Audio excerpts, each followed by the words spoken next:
sports world. Now, it's Kenny Mayne and Dan Patrick.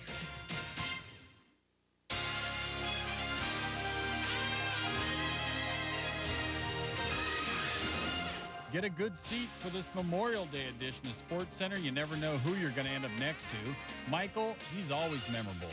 Reggie forgot about his bad wheel.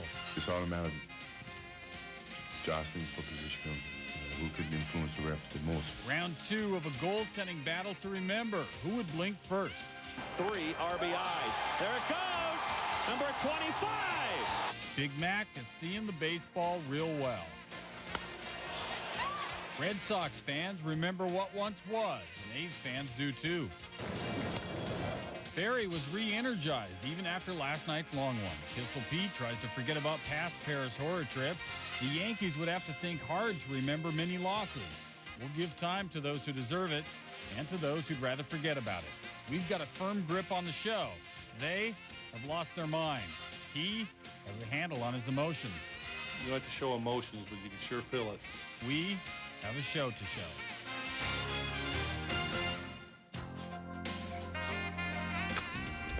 Greetings. Welcome to SportsCenter. Alongside Kenny Mayne, I'm Dan Patrick. And greetings to the USS Enterprise and any other servicemen and women who pulled this thing down on satellite. Memorial Day brought yet another McGwire homer.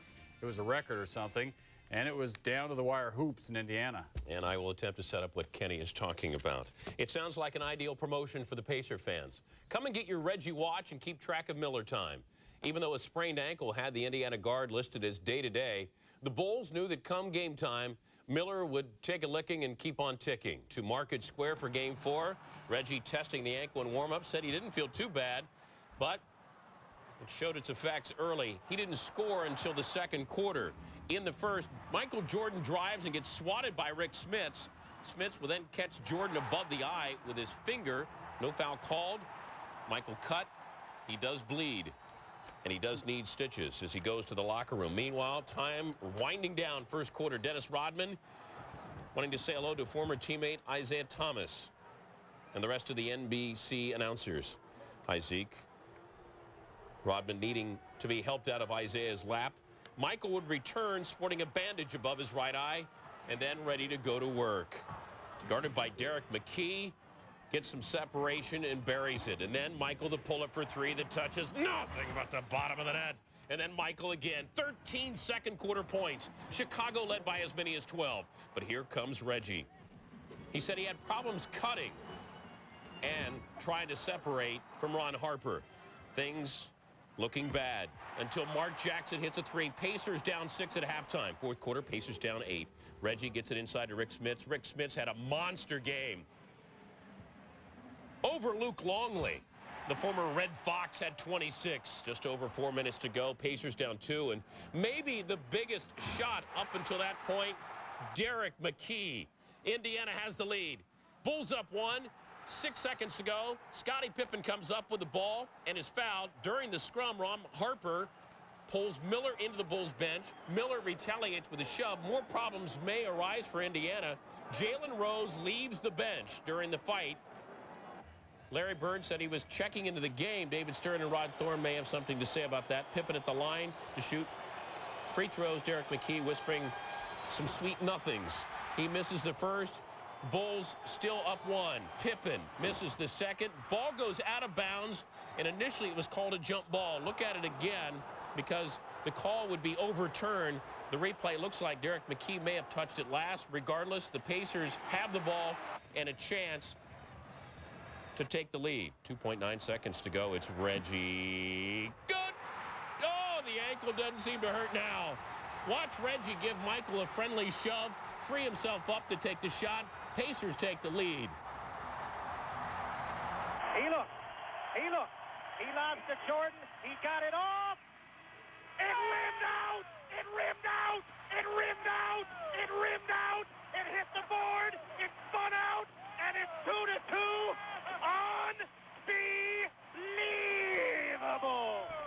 I'm not sure if you could tell, but that was actually the Indiana Pacer announcers. That was Mark Boyle and Slick Leonard on WIBC Radio. We thank them for their candor. 96-94, the final in this one. The Pacers won this game thanks to Miller's heroics and a Pacer bench that outscored their Chicago counterparts 32-13.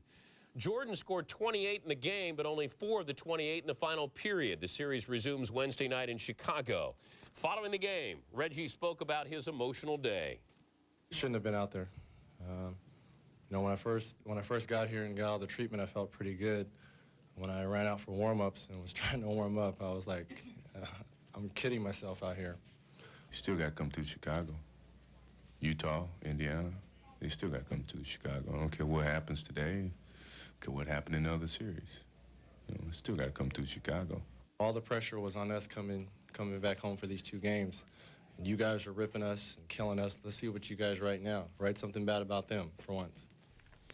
The legend of Reggie in the fourth quarter of the playoffs continues. His clutch shot Monday, nothing new for Pacer fans who have seen Miller deliver some of the most stirring moments in the fourth quarter in postseason history. And among those memorable playoff moments, 3 remarkable performances at Madison Square Garden, as well as the last 2 games against the Bulls. In Game 4, Miller scored just 5 in the fourth quarter, but came through when it counted in the final seconds. We'll have more on this game a little bit later on in the program. In other news, Mark McGwire is good. Too many words would detract from the eloquence of his play up against the Rockies. Larry Walker against Mike Busby. Pass McGwire, Karam into right. Double for Walker. That's a 20-game hitting streak. Same inning, bases loaded for Dante Bichette. He goes the other way. He goes the normal way for a right-hander, but the other way in regard to the Walker hit. 3 people score, and it's a 3-0 game. The Rockies in front. But McGwire would bat in the first. And here he comes, down 3-0. This meager field cannot contain my power. 25th of the year. It's a major league record for homers before June 1st. 5th inning. Rough news for the Cardinals. Mike Busby to Vinny Castilla. Fouls off the pitch. Tony La Russa comes out to check out Busby, and Busby would leave with the medial strain of his right elbow. 5th inning. Men on first and third, 2 out. Helton goes to the right side. Delano to Shields. Big play. Gets up. Gets it to McGwire, ends the inning. 1 man on for McGwire, way back. But Bichette's on the run, making the catch at the track. 7th inning. Check out Ellis Burks. He's checking out Tom Lampkin. Wants to know what the pitching sign is. So in the 8th inning, Lampkin would confront. You see this sign? Am I the only one who saw 5 easy pieces? Same inning. And Burks is walked, and then he and the Cardinal pitching coach Dave Duncan inquire about each other's astrological sign or something. 6-1, that's your final. Show them what they've won, a baseball game. Regarding the big day, which came on a day his team lost, McGwire said, records are no good to you while you're still playing the game, period. Rockies left fielder Dante Bichette was more impressed. He called it the greatest show on earth. Colorado's Larry Walker said people probably dropped their lobsters when McGwire's home run hit a window in the Stadium Club. 25 of McGwire's 51 hits this season have been for home runs. Aside from the home run record, he's on a pace to set a record for most home runs per hits in a single season. That's a record he already owns. In fact, he holds the mark for the best 3 such seasons of all time. Down at the bottom, you see Dave Kingman making the list, but he had just 203 back in 1973. This season, Mack is hitting 323. We'll do more on him a bit later in the show. Now the Cubs and the Braves, 5-2 Braves lead, 5th inning. Curtis Pride's at first. Andrew Jones rips the double to left, and Pride is racing round the bases. Round third, the throw's going to beat him. Sandy Martinez is waiting for him, and up the line, and boom. And then this. They get after each other. The pitcher, Kevin Millwood, he gets in the middle of this mess. They're so cute at this age. Both Martinez and Pride were ejected after this big dog pile of players. We're going to take another look to see how it happened after they quit fighting. Pride didn't have a lot of options. He's flying in to score. Martinez is up the line. He still thought it was discourteous, and then the fight ensued. 6-2 Braves in the 8th. Sammy Sosa. Damn like that much. It's a 3-run home run. Sosa's 11th. Not in this game. 6-5 game now, 6-5 in the 8th. Bases loaded, 1 out. Mark Bichette giving it up to Andres Galarraga into the vacancy. Keith Lockhart's coming. Chipper Jones coming. Both scoring 8-5. They got an empty netter and won 9-5. Braves had a season-high 18 hits, 10 of them extra base hits. Kevin Millwood won his 7th game of the year. Now, going back to last season, Atlanta has won 13 of his 14 starts. He is 2 days shy of turning 30, but Frank Thomas knows this year's birthday wish will probably end up just like his previous 8, just wishes. The closest the Big Hurt has come to playing in the World Series in his 9-year career was the 1993 ALCS when the White Sox lost to the Blue Jays in 6 games. On Monday night, Thomas and the White Sox welcomed the Yankees to Comiskey, and boy, did they roll out the red carpet. Top of the first, Paul O'Neill up, facing Jamie Navarro. 2 on, nobody out. Chuck Knobloch and Derek Jeter will score. Yankees take to a 2-0 lead. 3 batters later, still nobody out. We're still in the top of the first. It's George Posada. Back through the box, O'Neill and Bernie Williams score. Yanks up 4-0. But wait, there's more. 2 batters later, the White Sox do have 1 out. Scott Brocious, the double. Darryl Strawberry and Posada will score. Yankees up 6-0. Jamie Navarro goes 1/3 of an inning. He would exit stage left. The last 3 opposing starters against the Yankees haven't fared much better. An ERA over 35 and 4 1/3. Hideki Arabu, bottom 5, facing Frank Thomas. Just looking. Arabu struck out 6, bottom 9. Arabu looking for the complete game shutout, gets Jeff Abbott, the comebacker, and the Yankees win this one by the final of 12-0.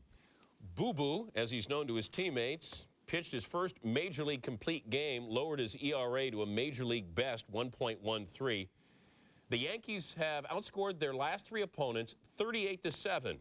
White Sox called up left-hander Jim Parquet, who will make his Major League debut tomorrow. As for the Yankees, their 6-3 start at home, tied for the 2nd best in franchise history. But since starting the season with a 1-4 West Coast swing, the Bronx Bombers have actually played better on the road with a 17-3 mark. Since April 7th, the Yankees are 14-0-3 in series play. To Cleveland, Tribe, Tigers. 1-0 Detroit, bottom of the 2nd. Former Tiger Travis Fryman, base knock off Frank Castillo.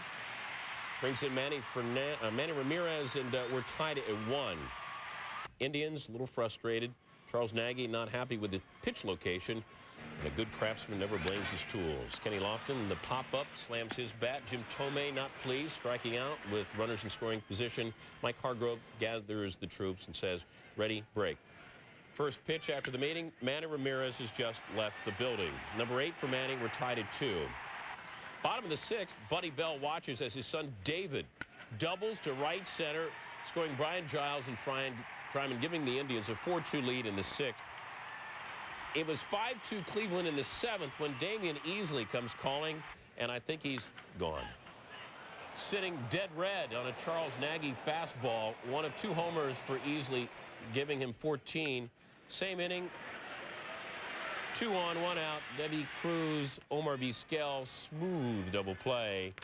The devil made me do it. 7-4 the final. The Bells are the 3rd father-son pair to face one another in the majors. Maury and Bump Wills and Felipe and Moiseolu are the other 2 combos.